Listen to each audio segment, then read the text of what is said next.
Une industrie qui est classiste, sexiste, raciste. Si j'écoutais effectivement l'industrie de la musique, je ferais rien aujourd'hui en fait. Parce que je corresponds pas aux cases. Parce que l'industrie musicale, c'est un cas d'école. Elle produit de l'émotion, du lien, de la beauté, cette industrie, et elle traite ceux qui la fabriquent avec une brutalité assez créative. Nos corps en fait sont notre travail, sont politiques. J'avais un ventre quasiment de femme enceinte et j'avais un foie qui faisait 7 kilos.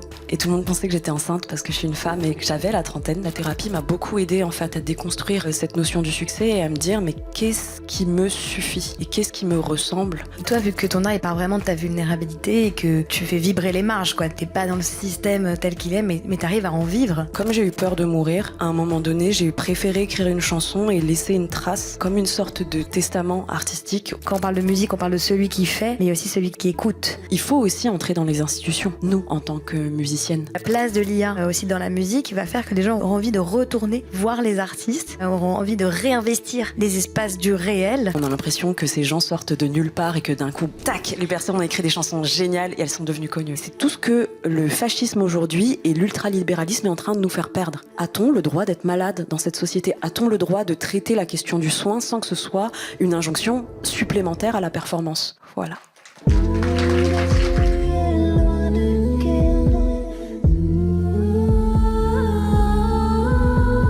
Dans quelques secondes, vous allez découvrir un nouvel épisode de Loin des yeux, loin du Caire. Mais avant ça, j'avais une petite question. Le Caire, vous connaissez, c'est le soin, la sollicitude.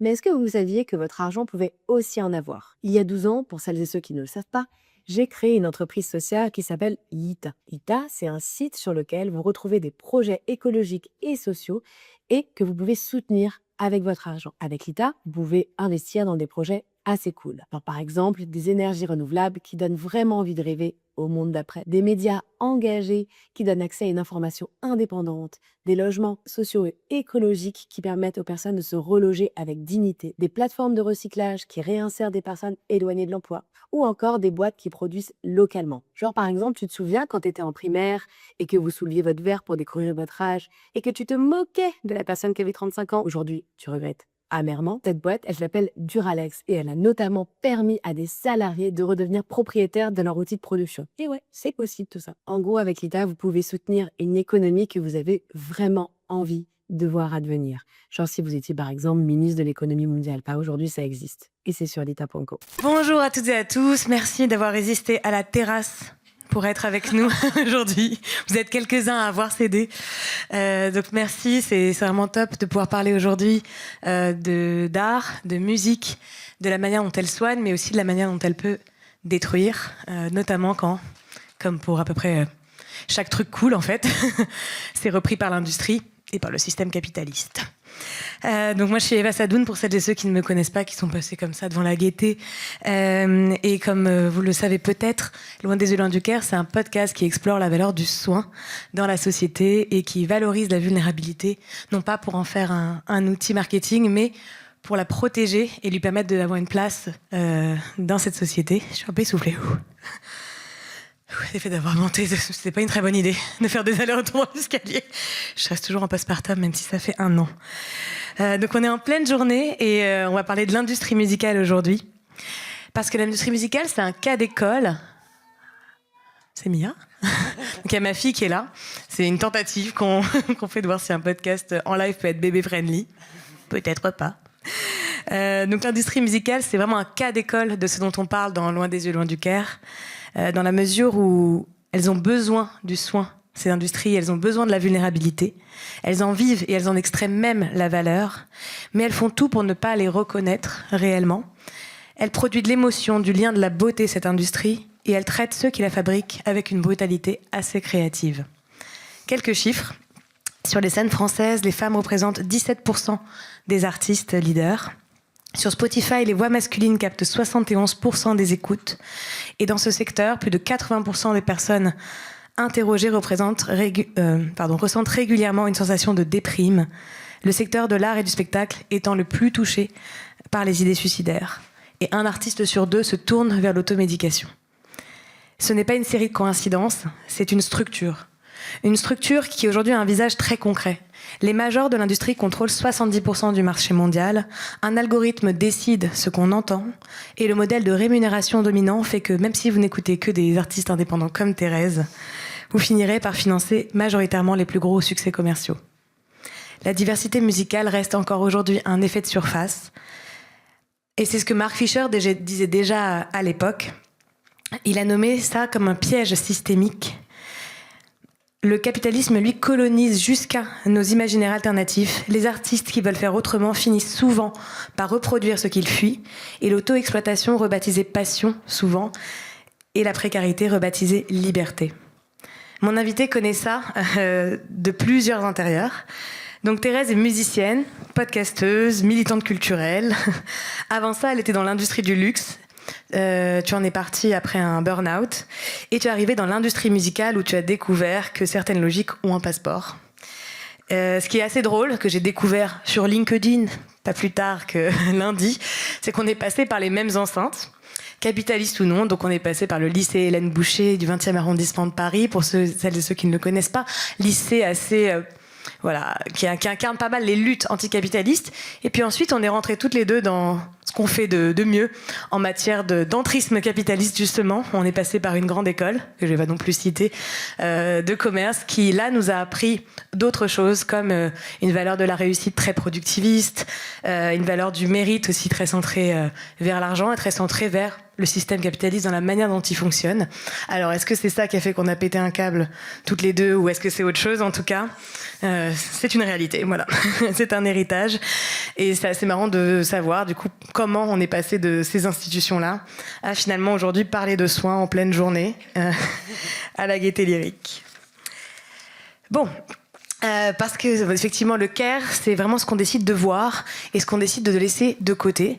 Et ça va vraiment être cette question qu'on va beaucoup aborder finalement. Qu'est-ce qui est visible et qu'est-ce qui est rendu invisible? Donc on va commencer par toi, déjà par connaître un peu plus sur ton parcours. On aime beaucoup partir des vulnérabilités personnelles pour essayer de pousser une idée globale sur une thématique du care, parce qu'au final, personne n'a raison. Les points de vue situés sont ceux qui nous permettent le plus de nourrir notre intelligence collective.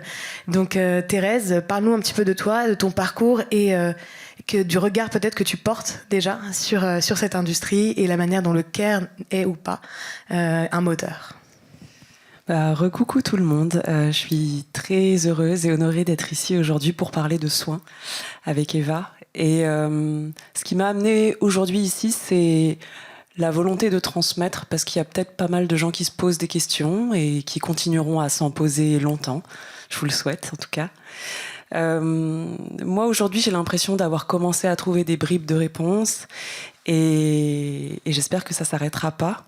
Et tout ça, c'est venu en fait d'une longue histoire. Je suis née à Ivry-sur-Seine dans le 94, de parents, asio-descendants, avec une mère qui est sino-viet et un père qui est sino-lao.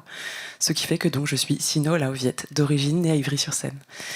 J'ai grandi donc entre le 9-3 et le 9-4, plutôt Bagnolet-Saint-Ouen, Vitry-sur-Seine que Vincennes et les Lilas par exemple. Les personnes qui sont en banlieue comprendront.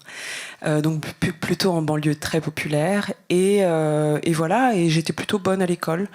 Donc la vie a fait que j'ai pu faire des études générales. Mes parents m'y ont beaucoup poussé quand même, puis un bac S, et puis une prépa HEC, que tu as évoqué un petit peu tout à l'heure, à Hélène Boucher, et j'ai fini en école de commerce.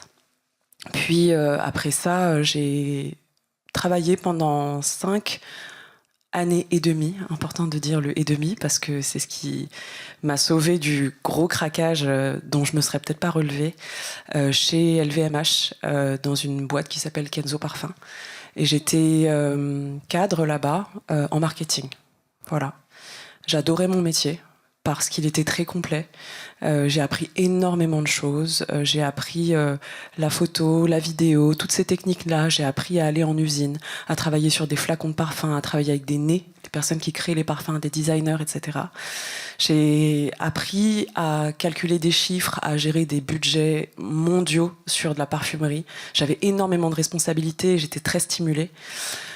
Mais au bout d'un moment, je me suis quand même rendu compte que je travaillais pour un des hommes les plus riches de France, voire du monde, et que tout ce travail que je fournissais chaque jour, toutes ces heures que je ne comptais pas, en fait, ne me revenaient pas, et que tout ce qui importait à ces personnes-là dirigeantes, c'était plus ma rentabilité, et la rentabilité du produit, plutôt que la création, etc.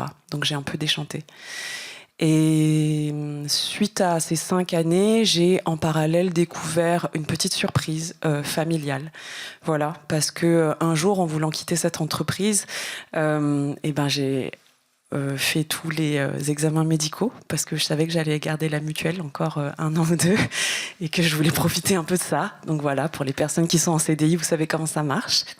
Et du coup, j'ai fait tout. J'ai été chez le dentiste, j'ai fait l'opticien, etc. J'ai été chez la gynéco. Désolée, on est très vite très proche avec moi. Et en fait, lors d'un examen gynécologique, j'ai découvert totalement par hasard que j'avais une maladie héréditaire. Des kystes dans le foie et dans les reins. Et la radiologue m'avait vraiment dit, vous avez une infinité de kystes, c'était pas 1 ou 2. Et du coup, j'ai super flippé, je me suis effondrée dans la salle d'attente en sortant de l'examen et je me suis projetée dans une vie qui était potentiellement horrible parce que ma mère était en pleine attente de greffe, de double greffe, foie et rein, et elle était en dialyse depuis quelques années. Et donc, c'est suite à cet électrochoc que j'ai décidé de partir de chez Kenzo, en gros. Et Dieu merci, et puis surtout merci la France, tant que ça existe encore. J'ai eu une rupture conventionnelle. Voilà, je suis partie avec 2 ans de chômage qui m'ont permis, 1, déjà de me retaper physiquement, et 2, ensuite, de pouvoir me poser, pour la première fois de ma vie, la question suivante. Qu'est-ce que tu veux faire, Thérèse ? Et je me suis rendu compte que j'avais toujours suivi ce que mes parents voulaient, ce que la société voulait, ce que l'école voulait, etc. Et que moi, je m'étais jamais profondément posé cette question et j'avais 27 ans. Et donc, je crois que ce que je voulais faire, c'était de la musique. Et je crois même que je l'ai toujours su. Mais que la vie m'a fait prendre des rallongis et que enfin, il était temps de pouvoir œuvrer dans ce sens. Et par ailleurs, j'avais aussi envie d'aider des gens. Je ne savais pas tellement comment, mais j'ai commencé à faire du bénévolat auprès de personnes migrantes à cette période-là de ma vie. Donc voilà, c'est un petit peu comme ça que j'en suis arrivée à faire ce que je fais aujourd'hui, c'est-à-dire être musicienne et artiste pluridisciplinaire engagée. Je suis aussi styliste et je fais plein d'actions culturelles auprès de personnes qui ont peu ou pas accès à la musique. Voilà. Donc, j'ai quitté un système pour en trouver un autre, tombé dans l'industrie musicale. Je suis arrivée pleine de rêves, pleine d'envie, pleine d'illusions aussi, en me disant que ça allait être différent, que j'allais rencontrer un monde où j'allais enfin pouvoir m'exprimer, ce qui a été vrai finalement. Où je pouvais enfin être un peu plus moi-même. La première chose que j'ai faite en partant de chez Kenzo, c'est que je me suis teint les cheveux en vert. Voilà, c'était mon petit kink à moi. Et je me suis dit, c'est un milieu où si j'ai l'apparence que j'ai, on me prendra quand même au sérieux. Donc j'y ai cru. Puis je me suis rendu compte que c'était pas tout à fait comme ça que ça se passait. Et que finalement, je n'avais fait que déplacer des problèmes qu'il y avait en entreprise dans l'industrie de la musique, qui reste malgré tout une industrie.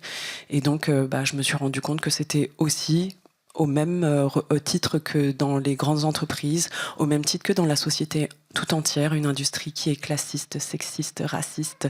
Il y a d'autres istes, validistes, et voilà, et qui empêche aussi pas mal les personnes queer d'exister et qui est aussi très agiste. Est-ce qu'on peut en dire plus ? Ça me touche beaucoup ce que tu racontes parce que c'est marrant comme le déclic de vouloir être soi-même, ça t'amène vers l'art. Moi, je sais qu'effectivement, il y a à peu près 3 ans, au moment où j'ai fini un gros mandat politique et au moment où j'avais fini un peu les grosses levées de fonds dans mes projets d'économie sociale, que j'ai eu une grosse fatigue, pour dire ça, pour pas nommer le nommable, une grosse fatigue psychologique, physique, etc. Qu'à ce moment, je pète un câble aussi, j'arrête les lissages brésiliens. Donc, voilà, chacun son déclic. Il y en a certains qui se tannent en vert, d'autres qui arrêtent juste les lissages brésiliens. Les cheveux sont politiques. Les cheveux sont politiques, voilà. Et voilà, et je me suis dit, bah voilà, avec ce que je suis, donc une femme, cheveux frisés, d'origine d'Afrique du Nord, qui a un corps qui impose, je vais pouvoir en fait me révéler dans le milieu artistique, parce qu'effectivement, c'est les codes de mon milieu d'avant, le milieu politique, le monde économique, c'était des codes où il fallait faire un 36-38, être bien visible, avoir les cheveux bien visibles et bien savoir se faufiler et créer aussi un peu une nébuleuse sur vraiment d'où on vient. Non, on n'est pas étranger, voilà, etc. Et au final, effectivement, un peu déchanté ces derniers temps en me rendant compte de choses en fait qu'on voit tous les jours, c'est-à-dire qu'on se rend bien compte que la musique qu'on nous donne à écouter, que les corps qu'on nous donne à voir sont pas les nôtres, et pourtant l'art soigne, et donc on se dit que vu que l'art nous soigne, il soignera les autres. Alors comment on fait quand on a effectivement une industrie qui nous empêche d'être vus?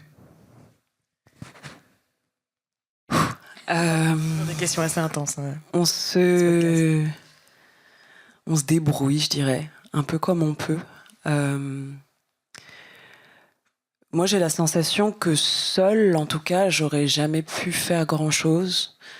Là, avec le recul depuis quelques années, je me rends compte que c'est vraiment les rencontres qui m'ont permis de me révéler à moi-même. Je pense à des gens qui sont plus expérimentés, parfois, et qui ont un peu plus de pouvoir aussi, et qui arrivent à voir leurs privilèges et à donner la place aux autres d'exister, d'essayer, de se tromper, de se relever. Moi, j'ai une chance très particulière, c'est que j'ai rencontré un homme qui s'appelle Alex Monville, qui a 60 ans et qui est un homme cis hétéro. Ah, ça existe, hein. Ils sont rares dans cette industrie-là, mais c'est une personne qui, aujourd'hui, travaille toujours avec moi, et qui est, je te le disais en off tout à l'heure, mais qui est un peu mon arbre. Et c'est une personne qui m'a jamais dit ce qu'il fallait que je fasse, mais qui m'a toujours posé cette question: Thérèse, qu'est-ce que tu veux faire?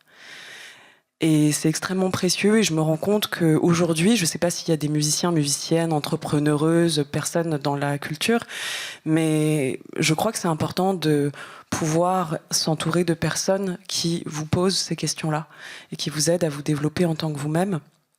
Voilà, donc vraiment les rencontres m'ont aidée. Et puis après, je pense que ce que l'école de commerce m'a quand même malgré tout appris, c'est les codes de ce monde. En fait, comprendre de l'intérieur comment fonctionne le système m'a permis, je crois, de prendre quelques raccourcis dans l'industrie de la musique et d'écourter ma période d'illusions et de fantasmes sur des choses qui n'existent pas, en fait, qu'on nous vend, mais qui sont totalement, en fait, illusoires, et qui... C'est cette espèce de carotte qui fait perdre du temps à tout le monde et de l'énergie. On vous fait croire que le succès, c'est être très connu et faire des millions de streams, et que ça se fait un petit peu comme ça parce que tous les storytelling sont réécrits. Toutes les histoires des artistes qui fonctionnent, on a l'impression que ces gens sortent de nulle part et que d'un coup, bam, la lumière est arrivée, foudre de Dieu, frappée par la grâce, et tac, les personnes ont écrit des chansons géniales et elles sont devenues connues. Bon. Moi, j'ai été chef de produit en marketing. Je sais qu'il faut beaucoup d'argent, un plan stratégique, des équipes entières pour travailler sur ces produits-là, des directeurs en images, des directrices musicales, musicaux, etc. Et que ça se fait pas en un jour. Alors, je remets pas en question le talent et le talent potentiel des personnes, mais seul, en fait, il se passe pas grand-chose.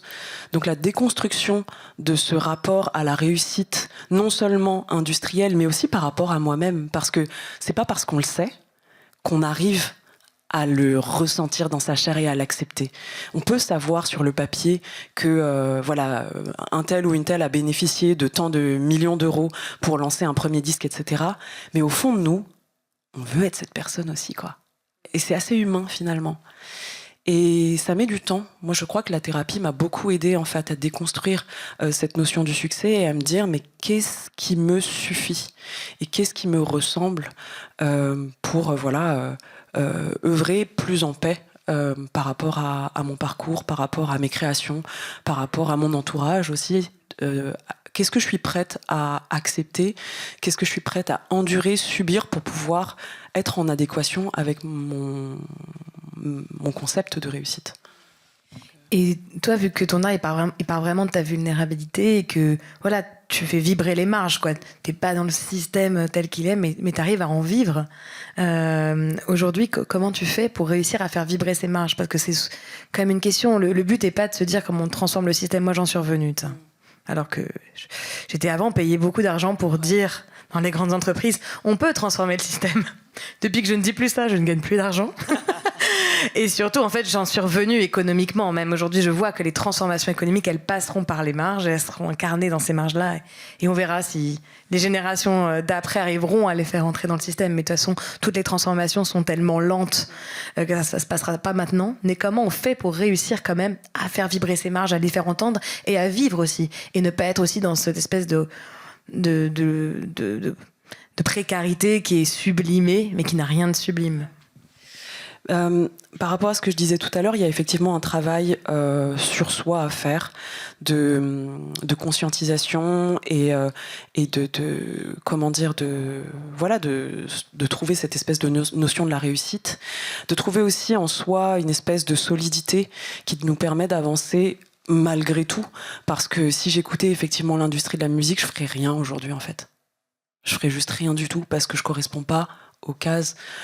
À certains endroits et à certains moments de ma vie, j'ai correspondu à certaines cases. Pendant le Covid, quand je chantais chinoise, évidemment que là, j'ai été interviewée sur tous les plateaux télé en tant que token. J'en avais conscience. Ça m'a servi aussi. Donc voilà, il y a toujours deux pièces de face d'une même pièce, pas deux pièces d'une même face, ça veut rien dire. Merci Thérèse. Mais à la fois, je me rends compte que ce qui m'a permis et ce qui me permet aujourd'hui de continuer, c'est le collectif. Enfin, je pense que beaucoup de gens s'en rendent compte aujourd'hui que seuls on tourne un petit peu en rond et que c'est des collectifs comme la Chrysalide, moi, qui m'ont beaucoup aidé à pouvoir transformer en fait mon idée de la sororité, de pouvoir travailler avec d'autres personnes, des artistes féminines, à déconstruire tout ce qu'on m'avait mis dans le crâne par rapport à cette idée de la compétition. Voilà, j'ai moi-même fondé un collectif qui s'appelle Tiger Bomb, composé d'artistes asio-descendantes qui sont invisibles dans l'industrie de la musique. Voilà, pourtant on existe en France, hein. Mais le système ne veut pas encore nous mettre sur le devant de la scène parce que c'est pas le bon moment ou ça rapporte pas encore assez d'argent. Donc voilà.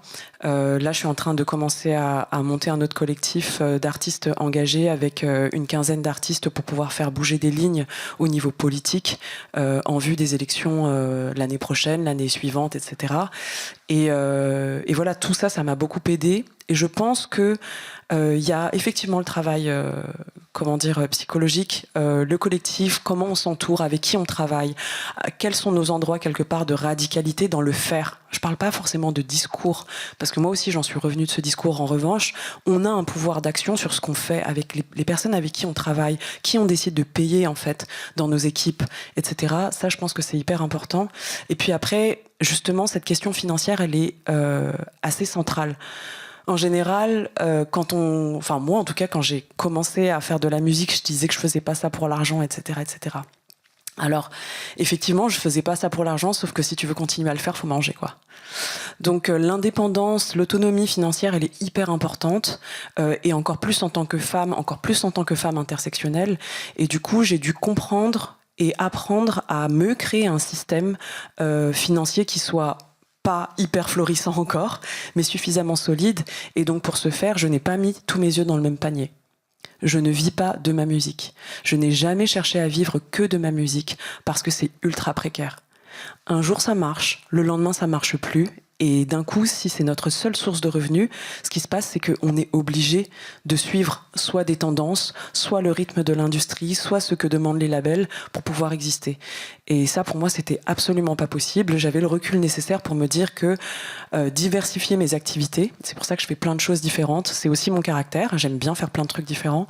Mais de pouvoir à la fois être styliste, faire de l'action culturelle, etc., me permet de diversifier mes revenus et de me dire, bah voilà, si la mode passe pour X ou Y raison, que mes followers ont décidé de m'abandonner parce qu'ils m'aiment plus ou parce que simplement Meta a décidé de plus me rendre visible, eh ben, je peux survivre quand même. Et ça, c'est super important. Et aussi, avec cette idée de survivre, c'est de se dire, si je ne vis pas de la musique, ce n'est pas grave et je ne suis pas une sous-merde. Ça, c'est super important. Donc voilà, moi, mes parents, ils avaient des boutiques d'alimentation générale et je me suis toujours dit, au pire, je vends des bananes. Et je n'ai pas peur de ça, vraiment. C'est pas parce qu'on a fait une prépa HEC, une école de commerce, qu'on a été cadre, qu'on joue dans des festivals, etc. et qu'on a des vies, en vrai, à certains endroits, qui sont privilégiés, qu'il faut oublier, en fait, le terrain. Et je pense que l'action culturelle me relie beaucoup, justement, à la vraie vie. Alors l'intérêt du live, c'est que vous avez des petits moments pour vous faire penser à autre chose. Et on va démarrer par une première performance de Thérèse, quand elle aura avalé son eau. Oups. Là, vous avez vu, la lumière a un peu baissé, on crée une petite ambiance. Je peux me déshabiller ou pas? Bah ouais. Je suis chaud. Live. Alors, c'est une chanson que j'ai écrite il y a un moment maintenant. Et elle est toujours un peu d'actualité. Parce qu'en fait, je parlais de validisme tout à l'heure, et moi je suis une personne transplantée. J'ai été transplantée donc il y a 3 ans et demi, à cause de cette maladie héréditaire que j'ai découverte, dont évidemment je n'ai pas parlé au début de ma carrière musicale, parce que pourquoi le dire en fait? Puis au bout d'un moment, on m'a demandé de me taire. Et on m'a dit, bah Thérèse, tu fais pas ton âge, t'as pas l'air malade, etc., etc., ne le dis pas. Et évidemment, bah j'ai rien écouté parce que je suis têtue. Sauf qu'à un moment, j'ai flippé quand même, parce que cette maladie prenait de la place et que, comme j'ai eu peur de mourir, à un moment donné, j'ai préféré écrire une chanson et laisser une trace, comme une sorte de, on va dire, de testament artistique au cas où il se passait des trucs pas cool. Parce qu'il y a encore 3 ans et demi de ça, j'avais un ventre quasiment de femme enceinte et j'avais un foie qui faisait 7 kilos. Et tout le monde pensait que j'étais enceinte parce que je suis une femme et que j'avais la trentaine. Je n'ai plus la trentaine. Et j'avais la trentaine et donc tout le monde se demandait qui m'avait engrossée. Bah personne en fait. Voilà. Donc j'ai voulu mettre les choses au clair et j'ai écrit la chanson suivante. Elle s'appelle Maladiva.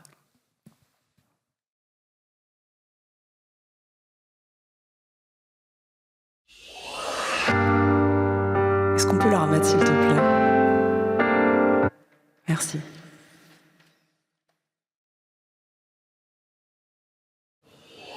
Toc, tu cognes à ma porte, débarques sans rendez-vous, moi je suis pas ta pote. T'as installé ta base comme un amerloc. Moi je suis iPhone sans coque, je résiste pas au choc. Toc toc, t'as cassé la porte, d'où tu chantes sous ma douche, je voulais pas de coloc. T'as envahi ma bouche de tous tes médocs. Je me vois me consumer comme un paquet de clopes. Tic-toc, toujours pas on cloque. Cougar cajole, je suis en délit choc. Sugar congèle, femme de mon époque.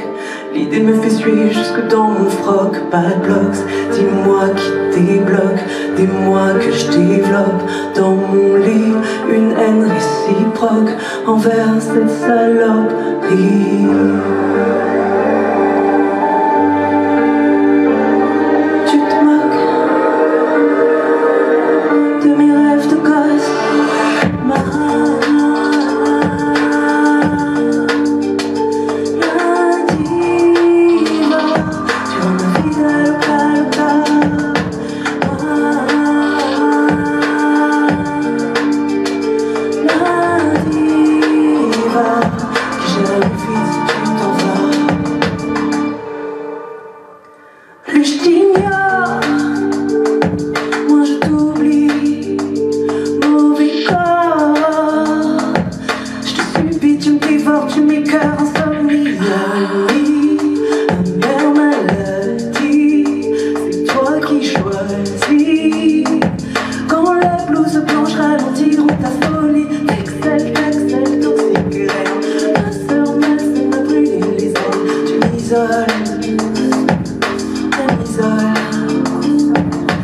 Tous les soirs je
On a envie de continuer le concert, là, on n'a pas envie de la discussion.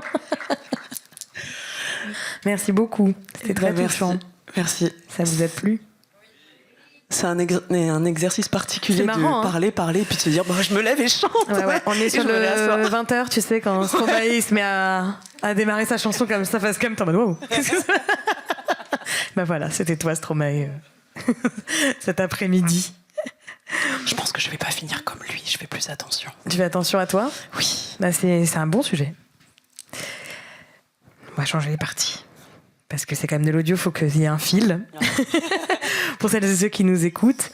On est dans un festival, Susurre, qui parle des questions de santé mentale et comment les métiers de l'audio permettent aussi un moment de soigner, d'accompagner.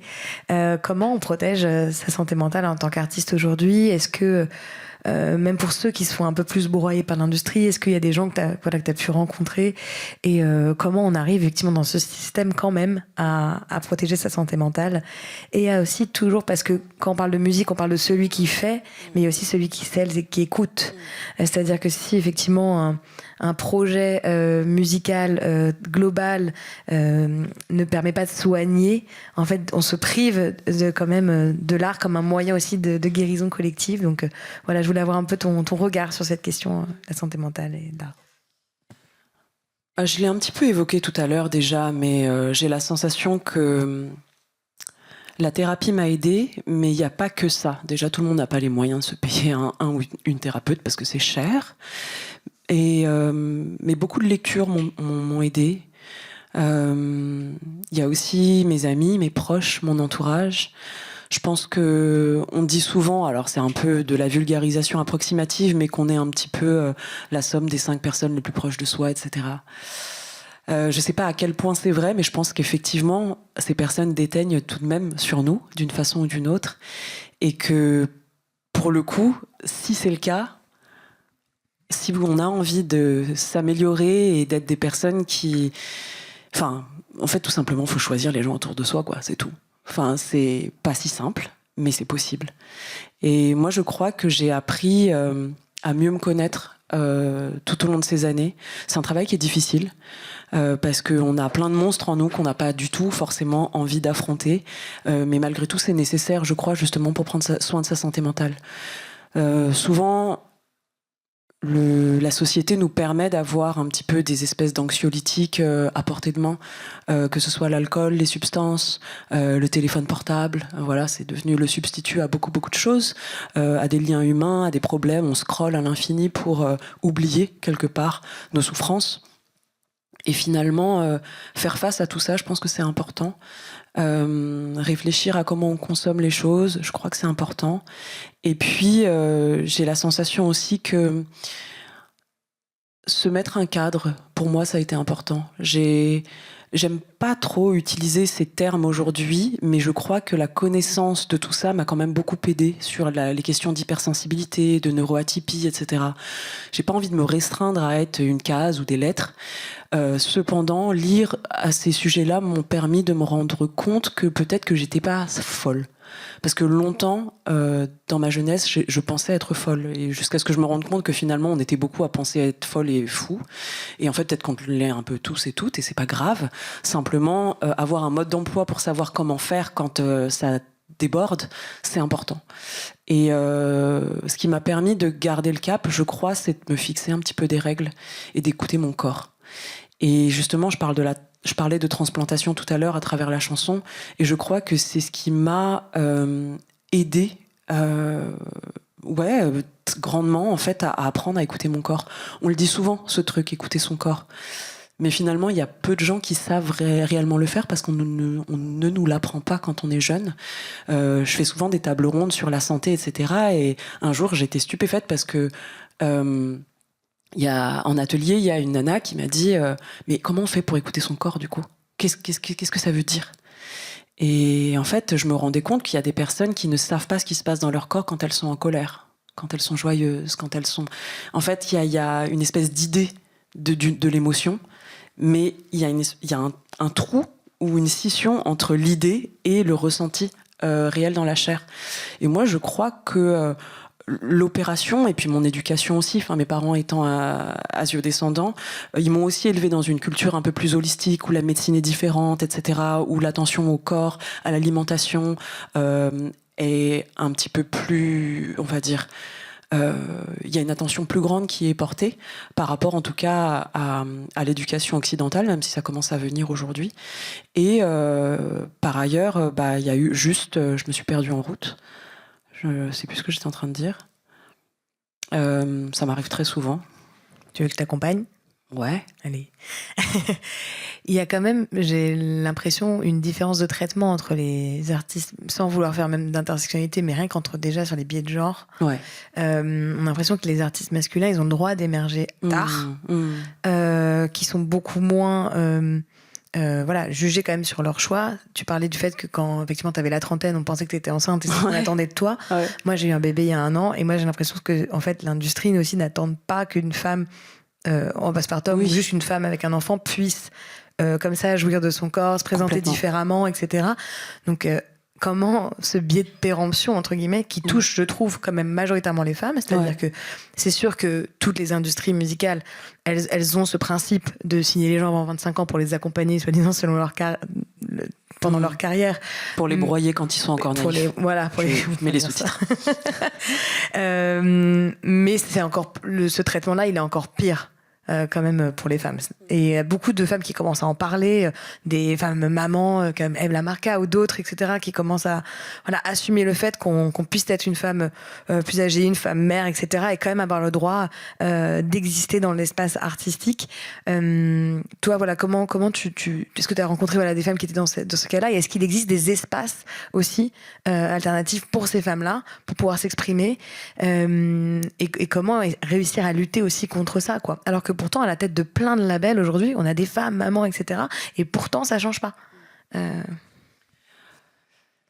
Ouais, en fait, c'est pas évident de faire bouger les lignes. Il y a à la fois l'autorisation qu'on se donne à soi-même, et puis aussi celle qui est encouragée par les autres. Quand l'objectif premier d'un label, c'est de faire de l'argent, forcément, on a beau être maman soi-même, si nos objectifs de fin d'année, nos évals de fin d'année, c'est combien de chiffres t'as fait, et ben les gens prennent un peu moins de risques et se disent je vais booker un homme, je vais faire monter un homme parce qu'au moins il n'y aura pas cette question-là de congé mat, de devoir, je sais pas, prendre des taxis ou une nuit d'hôtel en plus pour avoir un enfant à ses côtés, etc.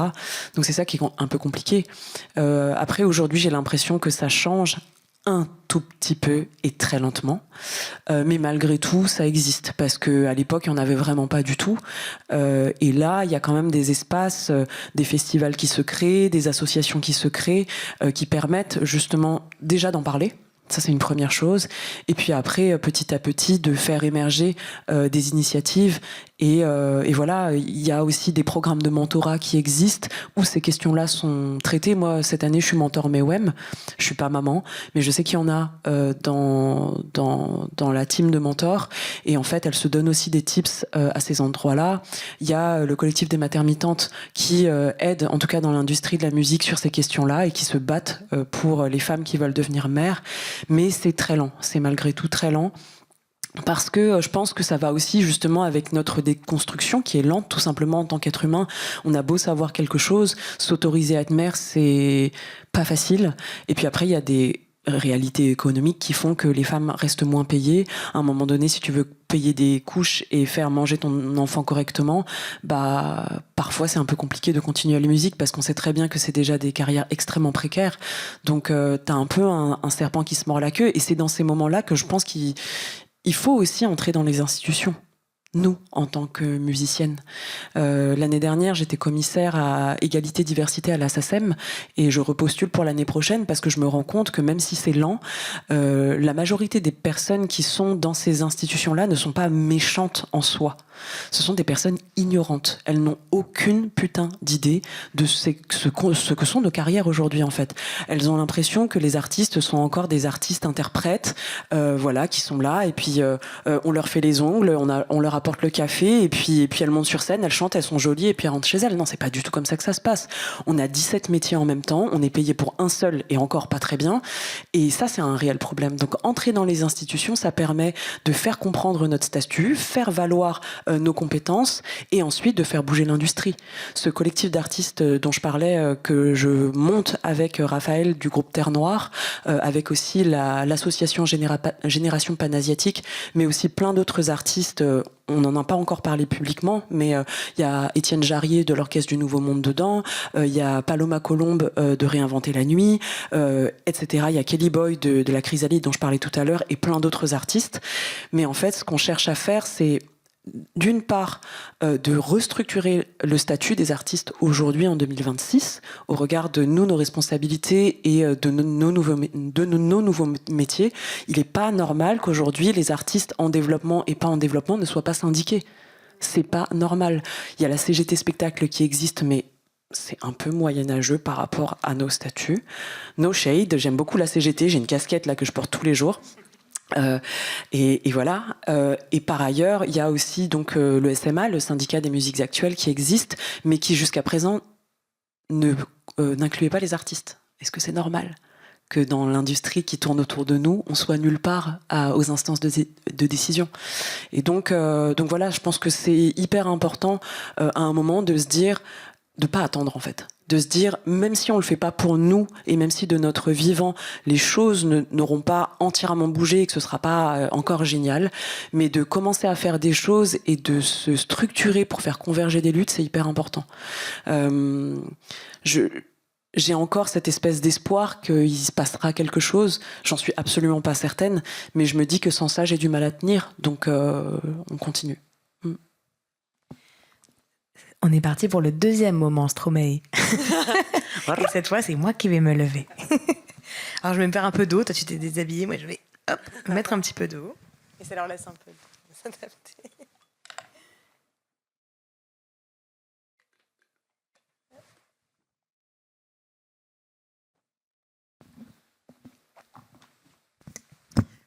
Voilà, ça commence. Mon dernier concert, j'étais comme ça, j'avais coincé un fil dans les amplis et pendant tout le truc, j'étais comme ça. C'est ma spéciale. Hop. Alors, je ne sais pas si vous le savez toutes et tous, mais j'ai lancé effectivement il y a quelques mois mon projet musical sous mon deuxième prénom, qui est Tamo, qui est un prénom marocain, et le nom de ma grand-mère, qui est mon deuxième prénom, et qui est le projet avec lequel je porte ce projet artistique. La chanson que je voulais vous interpréter aujourd'hui, elle parle justement du rapport au corps. Ça va être le single de mon EP, donc vous l'avez en exclusivité. Et cette chanson, en fait, elle parle de faire un peu ce parcours dans la musique. Donc moi, j'ai décidé de reprendre la musique le jour où j'ai découvert que j'avais 2 gros nodules dans les cordes vocales. Donc c'était vraiment le bon moment. Parce que la question du corps, elle est à tous les endroits. Et ensuite, j'ai décidé de lancer mon projet 2 mois après avoir accouché. Donc vraiment, on fait les choses au bon moment. Voilà, on a décidé de faire de l'économie. Elle est d'accord, en fait. Bien vu. Parle pas de moi. On a décidé de faire de l'économie à 24 ans quand personne nous prenait au sérieux. Et on fait de la musique à 35. Voilà, tout va bien. Donc cette chanson, elle s'appelle « Il dit de moi ». Et elle parle aussi des transformations, effectivement, qu'on a en tant que mère. Elle est pour toi, Mia, cette chanson aussi. Oui. C'est une fausse voix. Mais non, elle est vraiment là.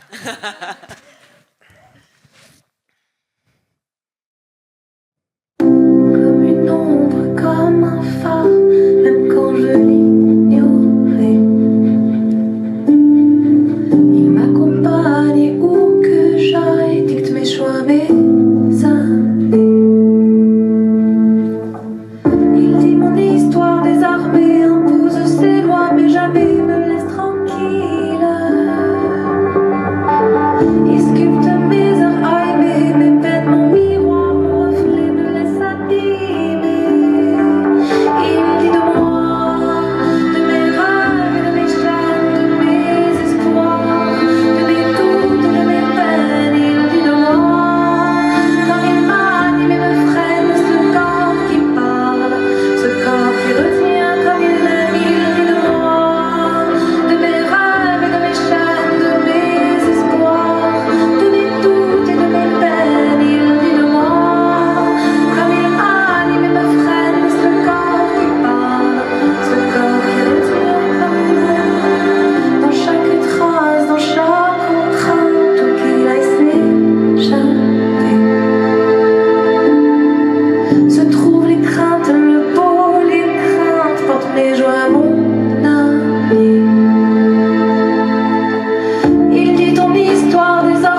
Merci.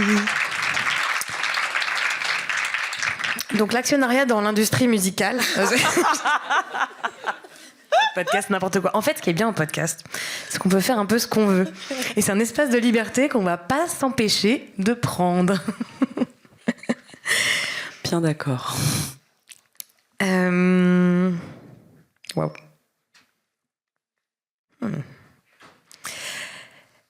Alors, je voudrais finir sur les derniers thèmes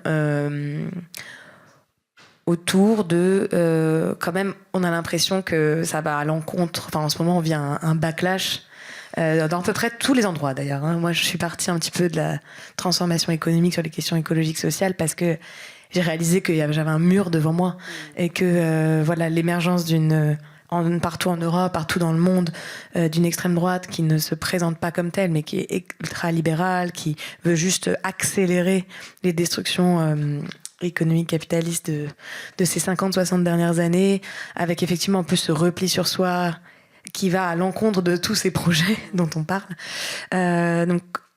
Donc on essaie de résister, on essaie de créer des marges, etc. Mais quand même, comment quand même redonner une forme d'espoir, quand même combattre certains biais. Est-ce qu'il y a effectivement à l'échelle individuelle quand même des possibilités, sans vouloir faire les colibris? Ça n'empêche qu'on a quand même besoin de connaître ces espaces d'espoir et de lutte. Est-ce que ça oblige à se politiser? Est-ce que, voilà, toutes ces questions, est-ce que effectivement, si le pouvoir devient fasciste, quel est le rôle aussi pour les artistes? Voilà, toutes ces questions, finalement. Je vais m'allonger sur le divan, attendez. Est-ce que l'artiste doit se politiser? Alors, tu poses cette question à une artiste qui l'est pas du tout, hein, n'est-ce pas? Et non, en fait, je parlais du collectif tout à l'heure, et effectivement, un des pieds de ce collectif, c'est la structuration, et le second, il est exactement à cet endroit que tu décris, c'est-à-dire la structuration ne sert pas juste à se structurer pour gagner plus d'argent, même si ça fait partie des objectifs. Mais tu parlais de podcast comme espace de liberté. Moi-même, j'en ai co-créé un avec une amie journaliste qui s'appelle Alexandra Dumont.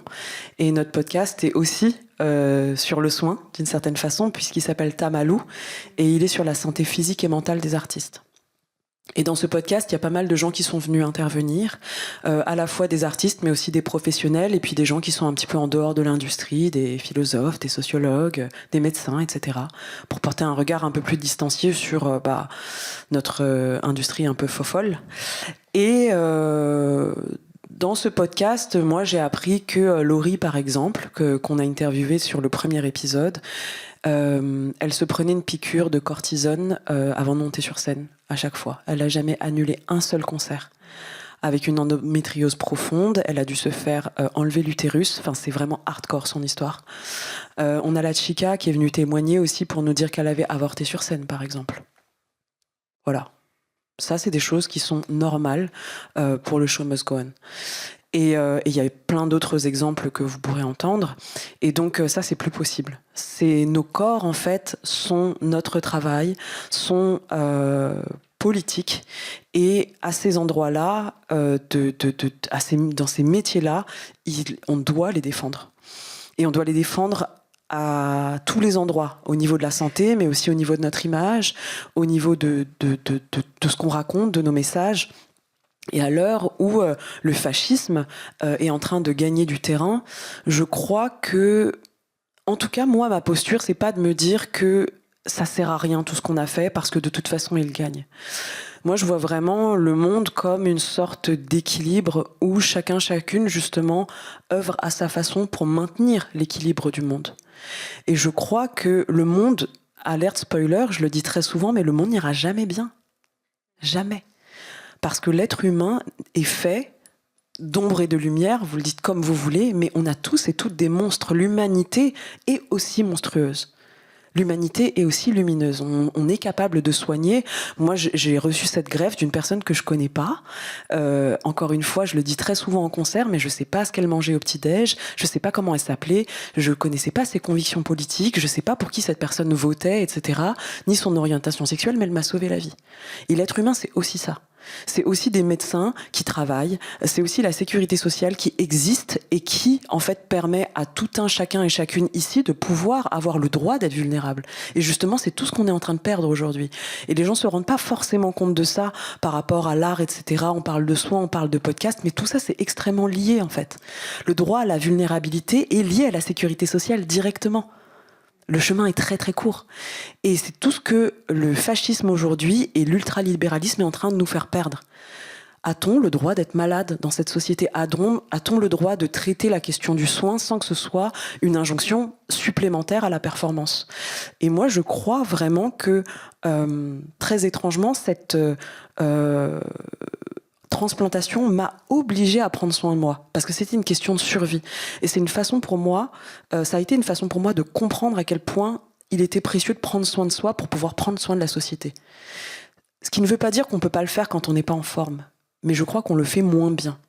Et c'est pour ça que le colibri et le fait de se centrer sur soi, sur ses relations, etc., est important, parce que c'est un moment où on vient retrouver de la force pour pouvoir retrouver de l'espoir. Notre santé physique et notre santé mentale sont extrêmement liées. En fait, c'est, j'allais dire la même chose. Pas exactement, mais tout ça est dans le même corps. On le sépare souvent dans la société, mais c'est un tout. Et donc, quand on dort bien, quand on mange bien, spoiler, on va mieux, en fait. Alors, tout n'est pas si simple, évidemment. Il y a des pathologies, il y a des environnements, il y a des questions de précarité, d'argent, etc. Mais globalement, quand on est en mesure de faire ça, tout va déjà mieux. Il suffit de l'essayer. Et ensuite, ça permet d'avoir la force nécessaire pour pouvoir lutter. Pour les siens déjà. Et si on n'arrive pas à aller au-delà, c'est déjà pas mal, parce que ces personnes-là qui vont se nourrir de l'amour qu'on leur porte, du respect qu'on leur porte, de l'écoute qu'on leur porte, vont pouvoir avoir à leur tour la force d'aller le transmettre ailleurs. Et moi, je crois beaucoup à cette contamination dite positive d'amour et d'espoir. Et je trouve que cette notion de l'amour aujourd'hui est totalement, abîmée, galvaudée. La romantisation un peu hollywoodienne a fait perdre de la substance à ce mot qui devrait, à mon sens, aujourd'hui être central. Aujourd'hui, si les gens deviennent des monstres, c'est souvent parce que ce sont des personnes blessées et en manque d'amour.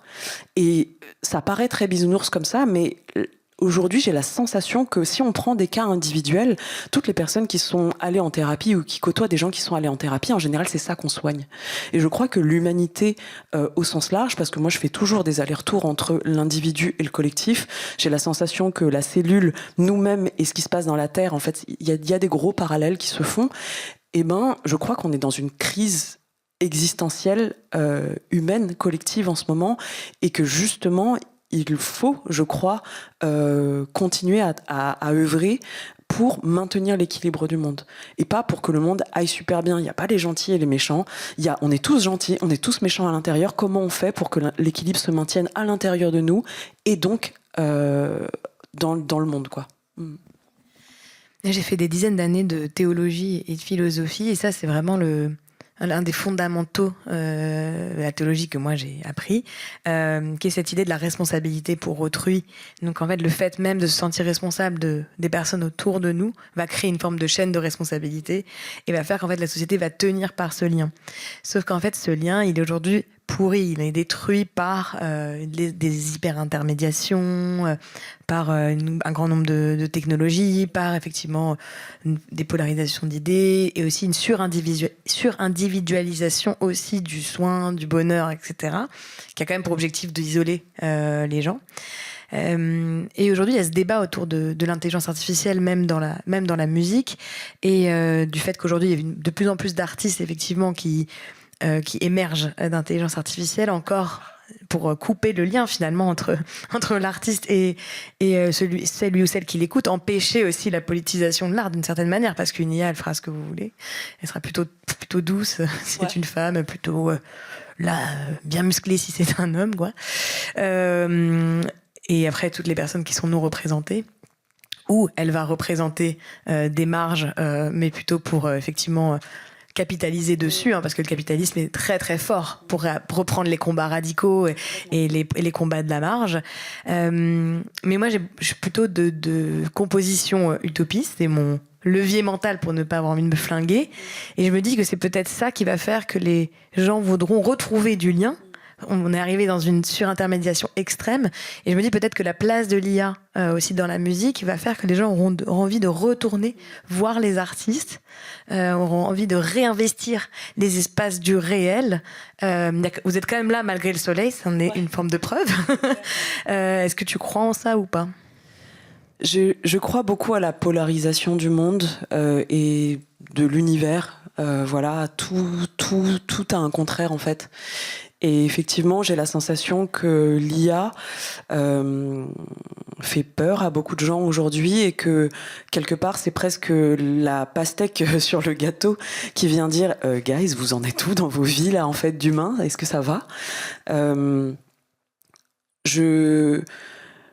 me suis rendu compte ces derniers temps que j'en parlais un petit peu tout à l'heure, mais que ma connexion humaine était quelque part aujourd'hui se développer par l'action culturelle. En gros, voilà, dans nos vies d'artistes, on va de salle en salle, salut Brest, salut Villeneuve d'Ascq hier soir, etc. Et puis on remonte à l'hôtel, et puis on reprend le train, et puis on sait même plus dans quelle ville on est, etc. Ça va un peu vite. Et pourtant, on voit des humains en face de soi. En revanche, l'action culturelle me permet de rester sur des temps plus longs sur les territoires et de créer des vrais liens avec les gens. Alors oui, il n'y en a peut-être pas 500 ou 5000 devant moi, mais il y en a une dizaine, une vingtaine, et on parle pour de vrai. Et on crée des actions ensemble, on écrit des histoires ensemble, on écrit nos histoires ensemble en fait.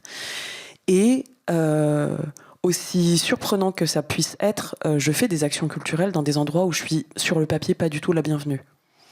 Des endroits où ça vote clairement RN.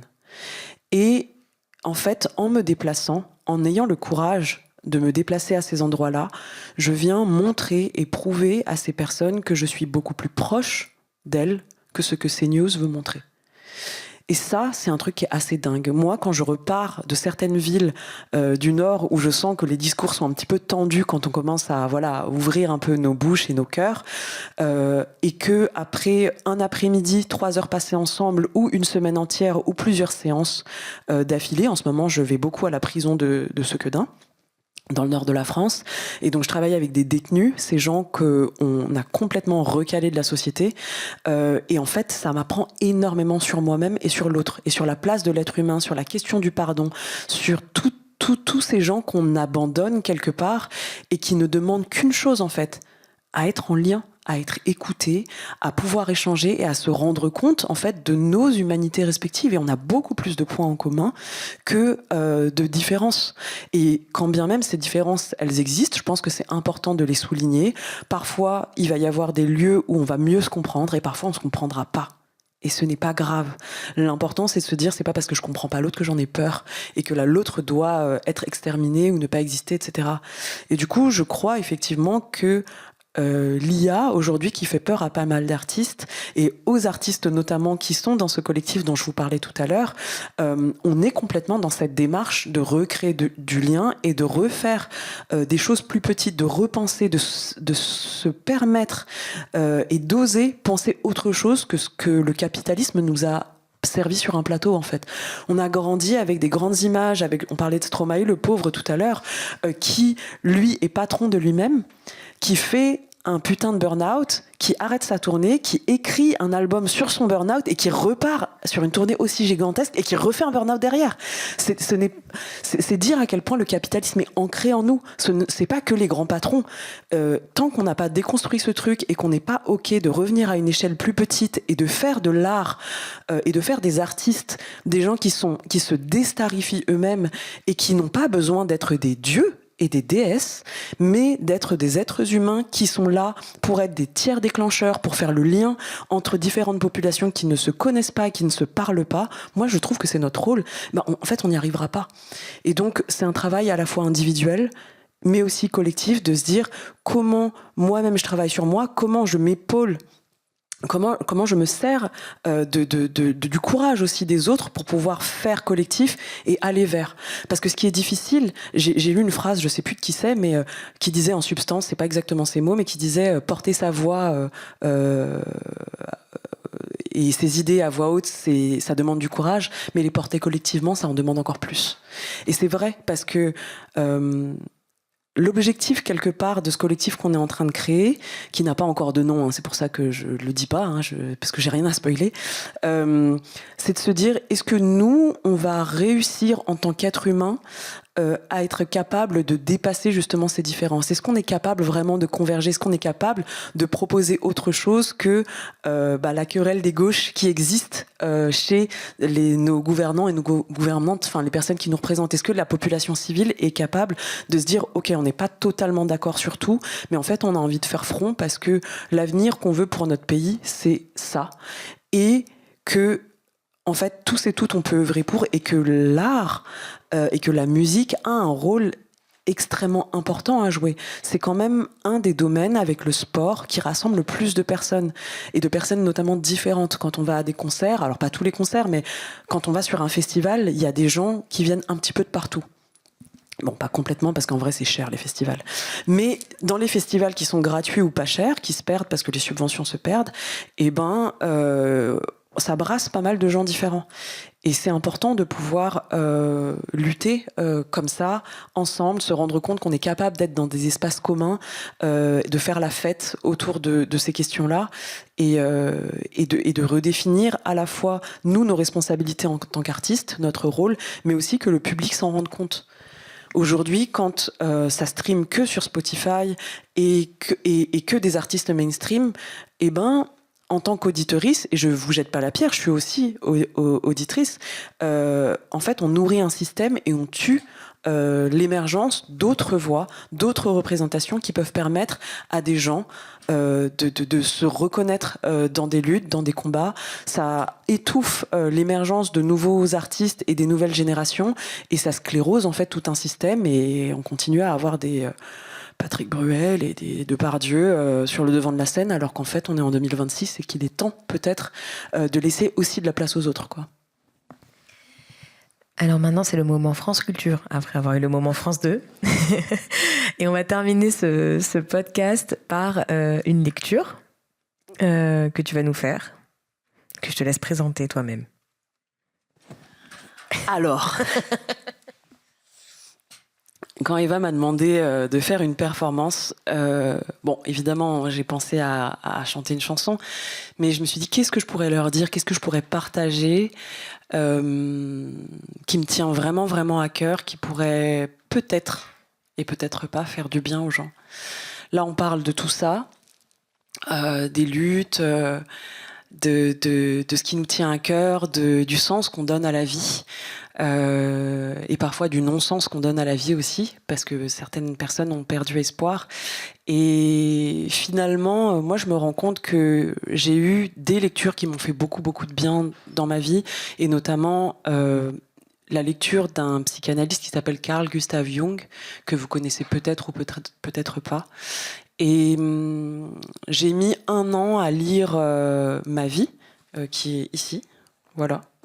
Parce que pour moi, c'est des livres qui se lisent à petite dose, parce qu'il faut le temps, pour moi en tout cas, de digérer ce qui se raconte, que ça infuse, et de faire des allers-retours comme ça entre la théorie de quelqu'un et puis la vraie vie, voir si ça se vérifie toujours, si moi aussi je pense à peu près la même chose ou pas du tout.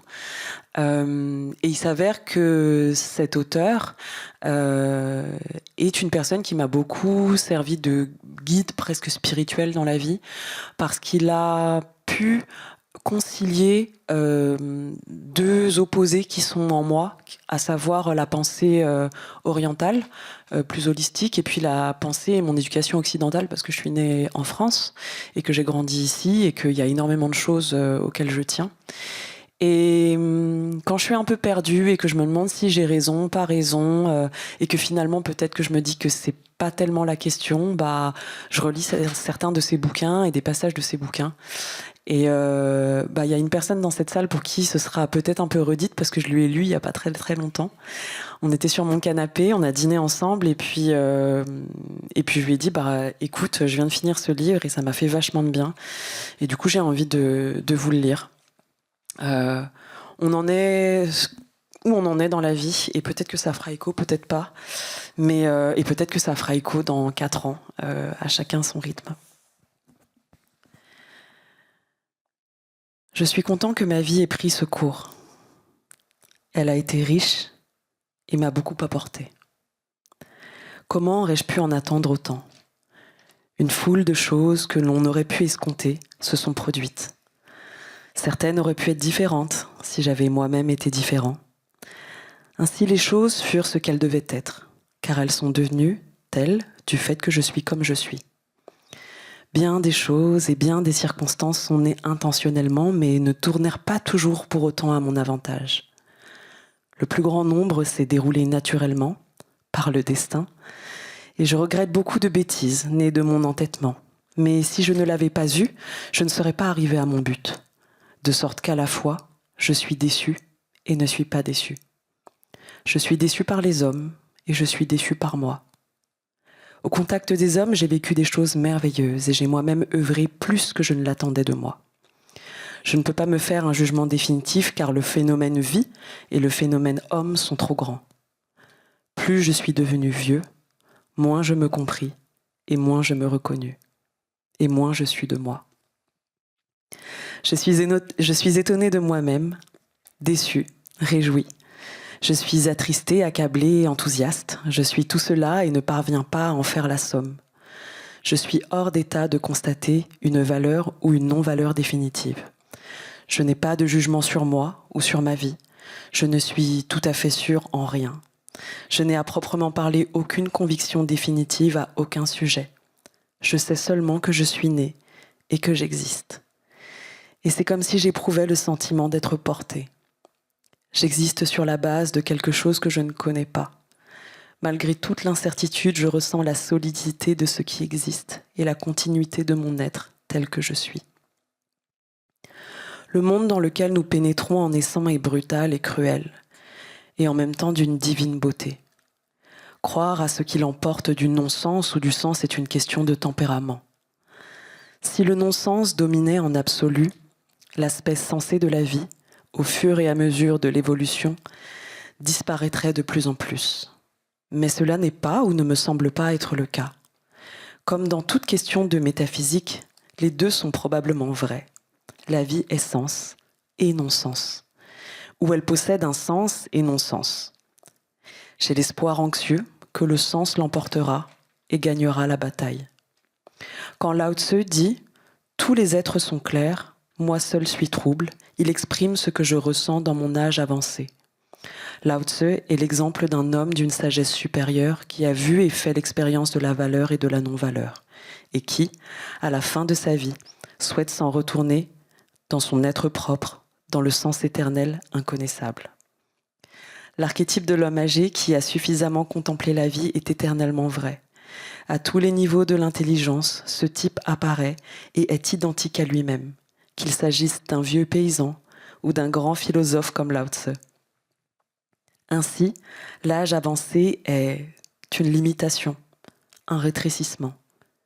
Et pourtant, il est tant de choses qui m'emplissent. Les plantes, les animaux, les nuages, le jour et la nuit, et l'éternel dans l'homme. Plus je suis devenu incertain au sujet de moi-même, plus a cru en moi un sentiment de parenté avec les choses.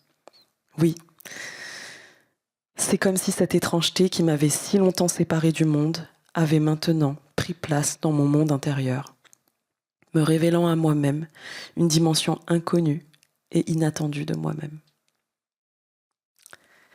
Voilà.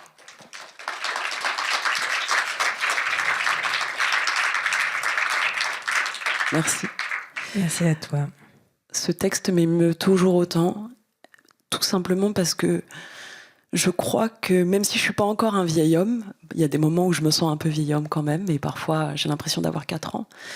Mais je crois que ce que je souhaite à chaque personne sur Terre, c'est de pouvoir ressentir ce tout.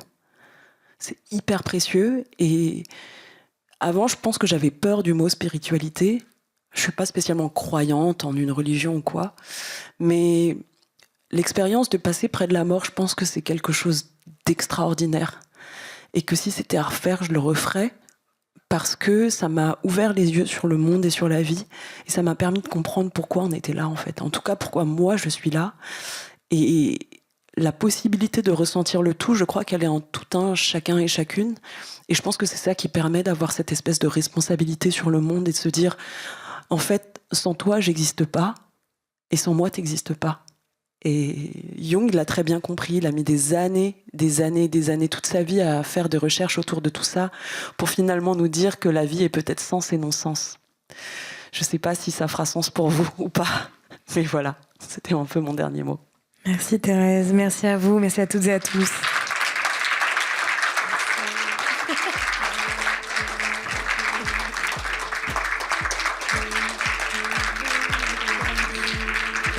Merci à toutes et à tous pour votre écoute. Merci Thérèse pour de donner comme ça, quoi. Tu vois. Merci. Avec plaisir. Et je vous souhaite un bon festival. Ciao, ciao, merci.